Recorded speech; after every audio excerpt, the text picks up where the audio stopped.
And that's why you got the eye makeup on, right? Mm-hmm. This is my demon face.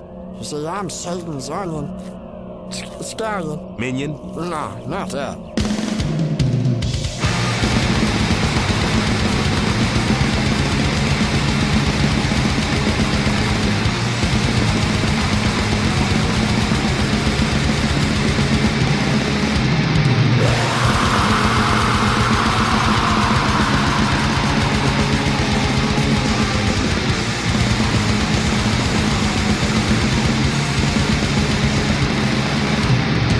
With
Welcome to the Dreams of Consciousness podcast. If you'd be so kind, would you mind introducing yourself? Vaedis Eosphorus from Vimur. I play guitar and vocals. And Vaedis, how would you describe the music of Vimur? So our goal with Vimur is to try to basically create sonically the sound of totality. And totality is everything. And our goal is to ascend, to descend, inward, outward, everything. We have moments of glory and triumph, but we also have moments of despair, melancholy, all of the things that would be associated with any type of grand battle or feelings of intense conflict, where there's rage, fury, but there's still a dark and depressing side to it. It's not just violence. It's a lot of melancholy and feelings of despondency. Now, when you talk about rage and conflict, do you mean literally, like conflict in the war metal sense? Or is conflict a more abstract feeling in terms of your music? More in the sense of abstract, but you could take it as both. But, spiritual warfare. And I noticed you didn't use any genre descriptors like black metal or death metal or some of these terms that get ascribed to your music. How do you feel about those terms? Well, I do think, I guess you could call us a black metal band, and we'd have a heavy death metal and doom metal influence in our music. Our goal is to try to create basically black metal rooted in traditionalism and, the classic stuff that inspired us, but also still take things to another level. I don't want to be a completely derivative band, but we don't want to be completely progressive where we neglect the roots. So yeah, I definitely feel a strong, camaraderie with black and death metal bands because that's what we are, but we're still trying to do our own thing while staying true to the roots of the genre. We were speaking about your music in terms of the philosophy that drives it, abstract, conflict. Are there philosophical aspects of black metal that you ascribe to or that influence your music? Yeah, the two biggest things that would be running through our music, especially lyrically and conceptually, would be Luciferian Gnosticism. And so... yeah, you're going to have to explain that for the listeners and for myself as well. I think everyone understands Luciferian. How do you describe Gnosticism?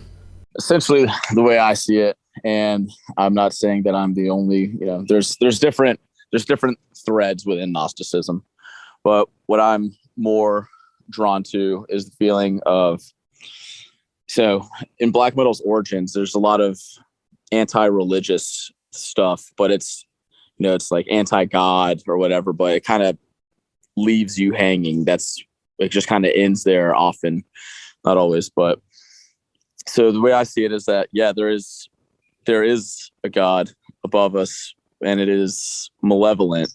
It is not in our best interest. It harms us, and we seek to go beyond that. We don't think that is what many people would refer to as God is not the true God, potentially a God, but not necessarily the source, if you will, because in nature, everything is hierarchical, and that applies to the spiritual realm as well. And is this false god what's referred to as the demiurge? Yeah. It is the god of the major 3 monotheistic religions. Let's talk about Vimur as a band. Can you tell me how Vimur came about? I started Vimur as a solo project in 2006. I had tried out a lot of different lineups and nothing ever really panned out for me. And I also, when I started it, so I took a little bit of a different approach. A lot of bands will release demos and EPs as they're like starting out. And I've always been a bit of a perfectionist and didn't want to release something under that name that I didn't think was up to the caliber. So for example, the first album, I recorded Traversing the Ethereal Current by myself on all instruments, and I wasn't happy with the outcome, so I deleted the whole thing and spent some time, a couple of years, just getting better at drums, getting better at guitar, and I re-recorded it later, and the outcome is, I'm happy with it. It was what I was looking to do. So, but basically, it started as a solo project for years, and I was writing kind of silently, and I just would keep writing and always working on it, even if it wasn't, even if I wasn't releasing music or playing shows. But eventually it culminated into a full band with a live lineup in 2013. And so when that happened, we hit the ground running as far as playing shows and actually releasing the music. And now we have 3 full lengths out since then. So I'd like to talk about your mentality when starting Vimur as a solo project. And this is something that occurs a lot in the US black metal scene. Why did you decide to start it off yourself first rather than try to find people to work with? I didn't know anybody who was interested in black metal when I started Vimur, and I was a teenager when I started Vimur. So yeah, I had a couple friends who were into death metal, but they didn't really have any kind of interest in black metal, especially in any kind of serious way or in a philosophical way. And I was just being drawn to it. I was definitely into death metal before black metal, but once I heard it, just kind of everything changed for me. And I was like, wow, I want to do this, and it doesn't matter. And I'd seen a lot of other black metal musicians that, did it themselves. And I was like, well, if they can do it, I can do it. And you had your own home recording setup? No, actually, I have a good friend who has a recording studio in his basement. And that's where the first album was recorded. It's at Dead Sound Studios in Kennesaw, Georgia. So the first album was recorded there, and the second one was recorded there. They were both mixed and mastered by Dan Klein at Iron Hand Audio in Chicago. So he put the finishing touches on that. But then we actually went to Chicago to record the third full-length Transcendental Violence. So basically, I just had one of my best friends do all the recording for me, and it's actually something I kind of regret is not being better and learning more about recording, just because I kind of took it for granted since I had a friend who was always there to do it, Yeah. Okay. This is one of my theories about the US black metal scene, which is that it really took off when access to technology and home recordings software became much easier to get, much cheaper. And it allowed a lot of people who were in a situation such as yourself where they couldn't find like-minded musicians, and home recording allows people to write their own music without having to compromise to other people's tastes. Mm-hmm. Yeah, I would agree. That definitely, recording has become so much easier and accessible over the years. And that's the other thing is with black metal is that you don't have to have the best quality if your music is good. If the spirit is there, if the intent is there, then you can get away with, what would be considered by a lot of people as bad production, which really is honestly oftentimes much better than like the big studios, Yeah, that's a good point. Well, let's talk about the band. How did you find the other members? Okay, so, the first album was myself on every instrument, guitar, bass, vocals, drums, and keys, and they're live drums. So that was only me. And then I got the guys into the band. And so the second full length album that's where the full band is. And that's where I had a different drummer, different guitar player, or another guitar player and a bass player. So, but as far as how I found the lineup, Cahill, the bass player, he's an old friend of mine, and he's a phenomenal musician, one of the best bass players you'll ever come across. And, we've always been close. And so even though he was typically more drawn to death metal early on, he joined Vimur, and it's never been better since then. And then we had a couple guitar players in the early days that they were more session members, but they were still, friends of mine, guys that I could trust with the music, guys who would get the concepts, but were still doing their own thing. So, we went through a few before we got Australis, and he's been a phenomenal contributing member. He writes riffs, he's excellent. I couldn't be happier with this lineup. At this point, is the songwriting process more collaborative? Are the other members contributing a lot in terms of riffs and song structure ideas and things like that?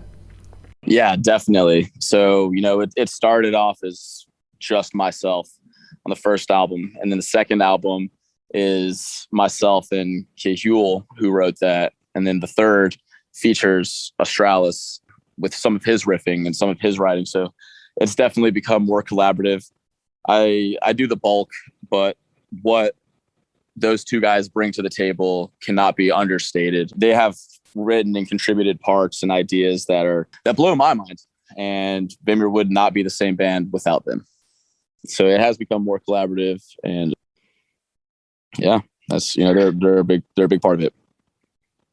Now, was there an adjustment period for you in terms of adapting to other people's contributions, or were you on board immediately? There was a bit of an adjustment period, but I was also okay with it, because I do feel like in the early days of Vimur, while I still stand by the first album and a lot of those old songs, it didn't have quite the focus that it has now. But I mean, that's very standard for a lot of bands, in their early days, trying to figure out who they are, what they're doing, what they're trying to say, and how they're going to say it.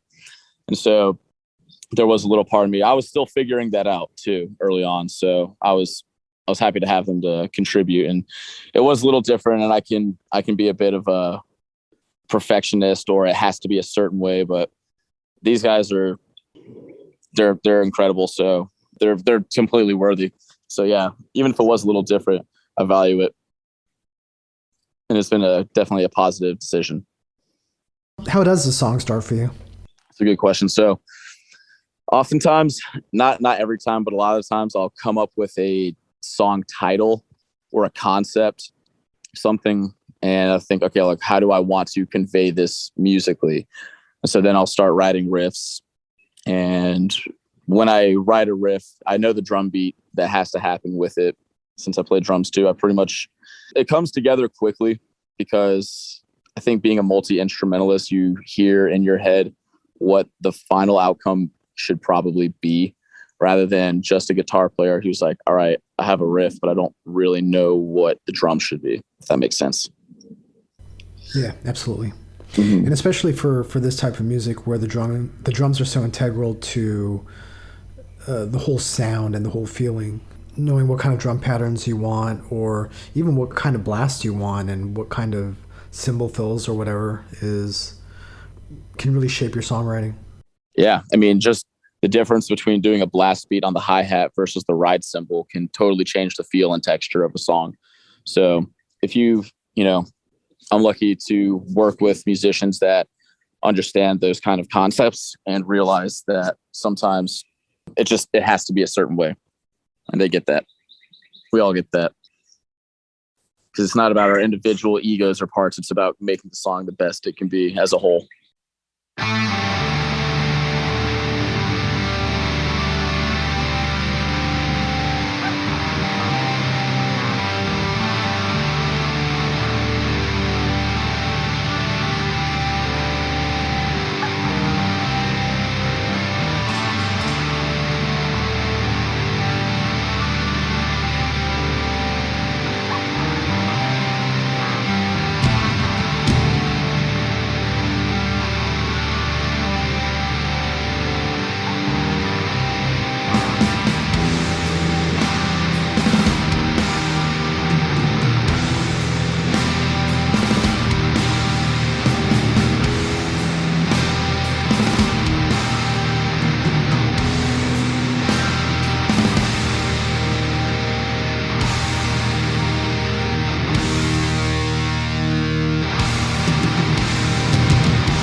your third album, which you mentioned, is called Transcendental Violence, and it was released as we're having this conversation about 3 days ago. Is that right? Something like that. Yeah. It was April 2nd. Mm-hmm. So I guess 2 days ago. 2 days ago, through Boris Records. Tell me a little bit about how the album came together and how this started for you.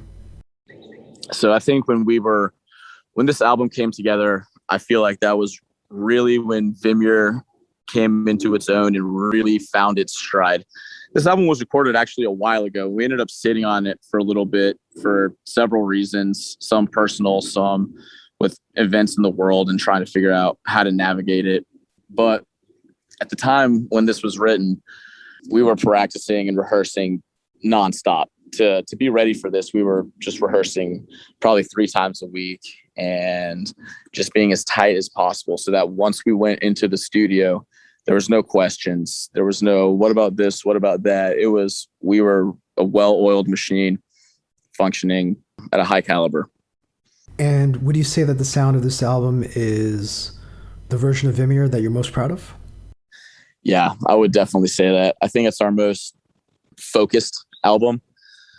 And I think, that's my goal going forward with the band, is to be focused, not have anything on the album that's unnecessary. Everything should be crucial. Everything should have meaning and feeling and intent behind it.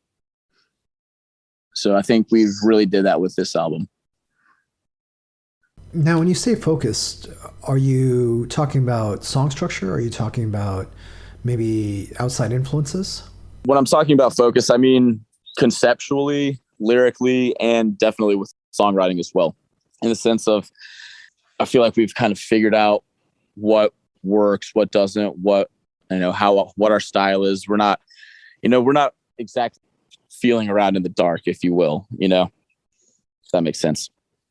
And so, I just think it's come together. It's a more cohesive album than the previous two. Now, you mentioned it took a while for this album to be completed. When did you actually start writing it?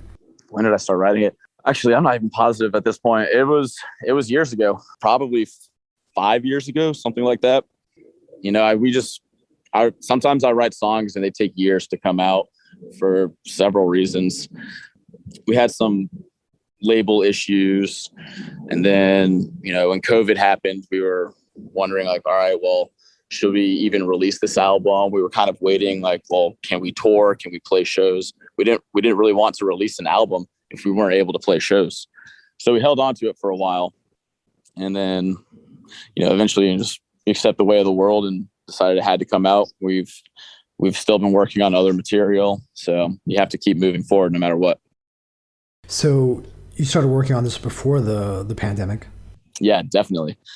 I can't remember exactly off the top of my head, but I feel like this album was recorded in 2018, maybe, or 19, probably 18 or 19. I would have to double check, but yeah, it's honestly, even this album for me, the songs are a little on the older side, but I know they're brand new to everybody else. I mean, with that much of a gap, do you look back and still see these songs as perfect, or are there things that you want to change? Well, there's no sense in thinking, or there's no reason to think, I wish I could change this, because what's done is done. And, I'm happy with how it came out. Perhaps there were 1 or 2 things I might have done differently in hindsight, but I have no regrets. So we talked about your songwriting process and the album's becoming more collaborative over the years. Are you still starting songs by yourself before demoing them for the band? Generally, but not always. Australis, the other guitar player, has really stepped up his game, and he's contributing a lot of riffs. And in fact, Death Absolution, the slow song from the new album, was written entirely by him. So that one I didn't write at all. That was completely him. So he's bringing a lot more to it, but we know collectively what we're going for, so we build off of each other. But sometimes, it's usually just one guy who's got a couple of riffs, an idea, a concept, or a theme, and then we can build from there. And even if sometimes I might have something that is a bit more completed, but I always take it to them and we try to iron out how to make it the best version of itself. And which song on the album would you say is the most collaborative? That's a tough call. Probably either Aeonic Upheaval or the Warrior Seers, because we all have, we've all contributed to those songs, musically and structurally. And I think Aeonic and Warrior Seers, they're the two long and grandiose songs on the album, if you will. So it took a lot for us to come together to make this happen the way we wanted it to. When you're writing music solo, it's rare that a song will surprise you. Are songs surprising you now, especially once they're completed? Yeah, actually, I guess you could say that. There's certain things that, so I try to overwrite, if you will, and then cut things out, if you like trim the fat, basically. So sometimes I'll write things that I wonder, I'm like, is this really Vimur? And maybe it is, maybe it isn't. And I'll take it to the other guys. And there have been certain riffs that I may have written, but I've been like, not sure about. And they're going to either veto it or say, no, this is good. So it helps to have that level. I'm curious, when you find something is not Vimur, what makes something Vimur? What makes something not Vimur? So there's obviously, there's different styles within black metal, and we don't ever want to be, while we do have a catchy and melodic side to us, we don't want to be overly that. And we're not trying to make primitive music either. And so it's a balance. It's basically trying to find a balance between savagery and brutality, but also a cerebral and spiritual aspect to it as well. A lot of bands focus on one or the other, and we really try to meld the two, which sometimes, when in the writing process, you can kind of tell what is, will it make the cut? Is this savage enough, or is it ethereal enough? And it probably has to be one or the other, and to an extreme amount. We don't want any riffing that is middle of the road, if you will. It has to be extreme.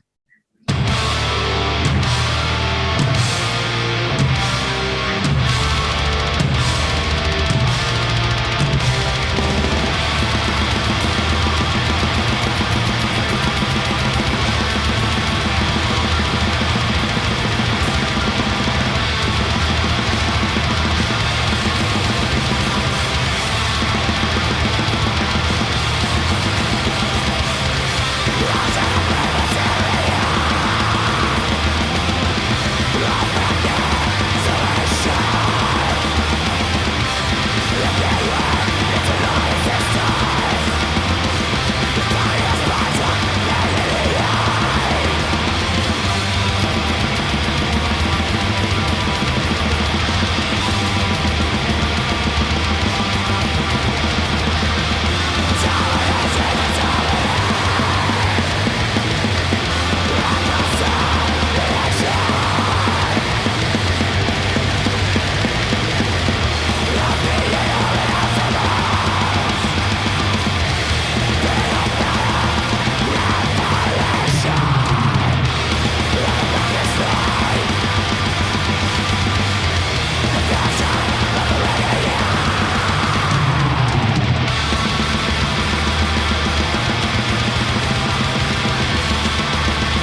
Dan Klein recorded, mixed and mastered this album. What is it about Dan that makes working with him make sense? One of the reasons we've chose Dan is for the fact that we've known him for a long time. You know, he's an accomplished engineer. He's good at what he does, and he's a great drummer. So having like the drum sound on an album is crucial, and having somebody who lives that life and is in that world, you know, that was a big contributing factor. So knowing that he's known the band for a long time too, and he knows what we're going for. And so we chose him because we thought he could convey, from a production standpoint, what we were trying to do, which was clarity, because we want people to hear, you know, the music. We don't want it to be completely buried, but also, I don't want it to sound like the most polished, brand new, you know, tied up with a nice bow, kind of fancy modern production. I wanted something in the middle, something that was conveyed the savagery, but didn't sound like it was all completely computerized and all of that. And I still think, while this album I think it has great production. It's clear, you can hear everything. I don't think it's overproduced, and I think it still has a rawness to it, which is what we were looking for. And I knew that he would be able to capture that. And having an engineer or producer who's also a drummer is important for a metal band. There's a very specific way which metal drums are recorded and engineered. Yeah, it's hugely important. And we wanted something, you know, we wanted to have an organic sound, because we are, you know, Vimur is a live band. You know, we rehearse, play shows. It's not a bedroom project. You know, this is something that we wanted the album to sound like how we actually sound, you know? So something that is powerful, has clarity, but is still raw and has bite. I think that recording has bite, especially in the guitar tone. Very happy with how the guitars came out. Since this album was actually written and recorded a while back, what have you guys been working on in the interim? Is there new material? Yeah, there's quite a bit of new material. It hasn't been recorded yet. And, you know, I'm not going to say something like there's a new album with a new title, but we have quite a lot of material. So we have definitely not been sitting idly. The situation of the world sometimes kind of affected us, but it did everybody. So you have to move on. You have to keep going. Now, was that situation inspirational at all? Did it motivate you to write more songs? Perhaps. It maybe not as much as I would have liked, but I didn't waste my time either. I definitely was writing. I probably could have written more, but yeah. I actually, you know, for me, it was weird for everybody. You know, some people took it better than others, and some people were able to be really productive, and other people just had no creative output. I found myself somewhat in the middle, where I was doing stuff, but it was also like, it wasn't a totally inspirational time, even when you have free time. And you're not always inspired. You know, sometimes that feeling of creativity hits you like a lightning bolt, and you have to do it. And other times it doesn't. It's a little bit of a pendulum swing, right? Especially as the months drag on and you don't know if there's going to be an ending. Yeah. Mm-hmm. But creativity and writing, you know, it's like a muscle. You have to work it out. You have to use it. You have to do it. Even if you're not feeling it that day, even if you don't feel like it, you should still be playing guitar. And in terms of completion, how many songs would you say are complete? So there's another full length that's written right now. Our 4th full length album has been written. It hasn't been recorded. I've started the 5th album. So sometimes, that's what I'm saying, sometimes we write faster than we release. And that has been a thing in the past, and we want to be better about that. So we're now trying to a lot of that was due to it being a solo project and me being tied up with other bands just to stay busy. And as far as the upcoming 4th full length goes, what should people expect from it? How would you describe the sound?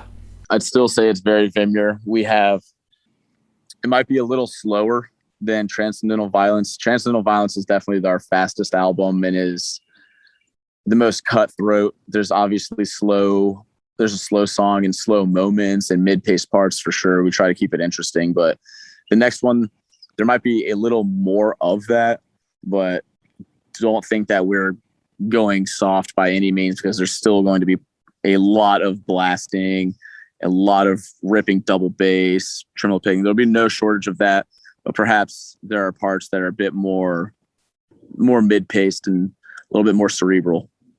And do you have a projected release date or maybe a timeline for when you want this to come out?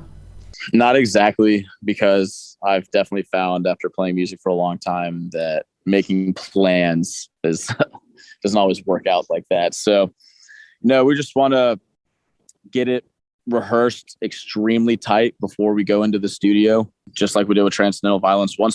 When Transcendental Violence was written and finished, we were just rehearsing it nonstop, constantly, so that when we went into the studio, we could, basically just finish it, knock it out. And so that's the goal with this new album too, is just get these songs as tight as possible. It's not completely written yet. I have to finish some lyrics. So I would like to get it recorded this year. And as far as a release date, it's hard to tell because there's certain label things, and also like the vinyl pressing plants, they're all really backed up. Like, for example, Transcendental Violence, we could have and wanted to put that out earlier, but I think we had to wait somewhere around 7-8 months for the vinyl between when it was actually sent and we received it back. So sometimes things are delayed completely beyond your control.